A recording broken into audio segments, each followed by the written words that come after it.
ভোলায় মোছাম্মদ আকিফা সরকার নামের এক নারী তার উপর চালানো নির্মম নির্যাতন ও অমানবিক অত্যাচারের অভিযোগ তুলে এক সংবাদ সম্মেলন করেছেন। বৃহস্পতিবার সকালে জেলার একটি রেস্টুরেন্টে আয়োজিত এই সংবাদ সম্মেলনে তিনি লিখিত বক্তব্যে জানান, ২০১৭ সালে একটি বেসরকারি প্রতিষ্ঠানে চাকরির সময় ভোলার ফজলে রাব্বি নামে এক যুবকের সঙ্গে তার পরিচয় হয়। দীর্ঘদিনের পরিচয়ের পর ২০২৪ সালের ৯ জানুয়ারি মুসলিম শরীয়ত মোতাবেক তাদের বিয়ে হয়। বিয়ের সময় আকিফা সরকার রেজিস্ট্রির কথা তুললে ফজলে রাব্বি জানান, পারিবারিকভাবে সবকিছু করবেন, কিন্তু পরে তিনি ৫ লাখ টাকা যৌতুক দাবি করেন। টাকা দিতে ব্যর্থ হলে ফজলে রাব্বি আকিফাকে ফেলে ভোলায় চলে যান। আকিফা সরকার আরো বলেন, পরবর্তীতে স্বামীর খোঁজে ভোলায় গেলে ফজলে রাব্বি ও তার আত্মীয়-স্বজন মিলে তাকে শারীরিক ও মানসিকভাবে নির্যাতন করে। তাকে অপমানজনক ভাষায় গালিগালাজ ও শারীরিক আঘাত করা হয়। ঘটনার পর তিনি আইনের আশ্রয় নেন এবং ভোলা বিজ্ঞ সদর জুডিশিয়াল ম্যাজিস্ট্রেট আদালতে একটি মামলা দায়ের করেন। সংবাদ সম্মেলনের মাধ্যমে তিনি দোষীদের দৃষ্টান্তমূলক শাস্তি দাবি করেন এবং নিজের নিরাপত্তার বিষয়েও উদ্বেগ প্রকাশ করেন।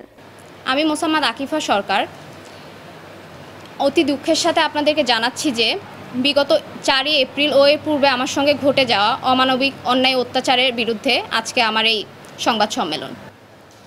মোহাম্মদ ফজলে রাব্বি বর্তমানে যিনি আমার স্বামী, ওনার সঙ্গে আমার পরিচয় হয় গ্রামীণ ফোনে চাকরির সুবাদে ২০১৭ সালে। উনি আমার জীবনে বিগত সকল ঘটনা সম্পর্কে অবগত। আমরা ২০২৪ সালের শেষের দিকে পারস্পরিক একটি সম্পর্কের মধ্যে জড়িয়ে পড়ি। আমার দ্বিতীয় স্বামী চলে যাওয়ার পরে আমি নানাভাবে মানসিক বিপর্যয়ের মধ্যে দিয়ে যাচ্ছিলাম।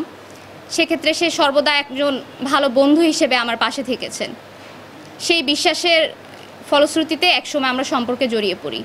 পরবর্তীতে ২০২৫ সালের জানুয়ারি মাসের ৯ তারিখে আমরা তার পরিচিত এক বন্ধুর বাসায় গিয়ে সেখানে বিবাহ সম্পন্ন করি, যেখানে সে ৫ লক্ষ টাকা দেনমোহরানা ধার্য করে আমাকে বিবাহ করে।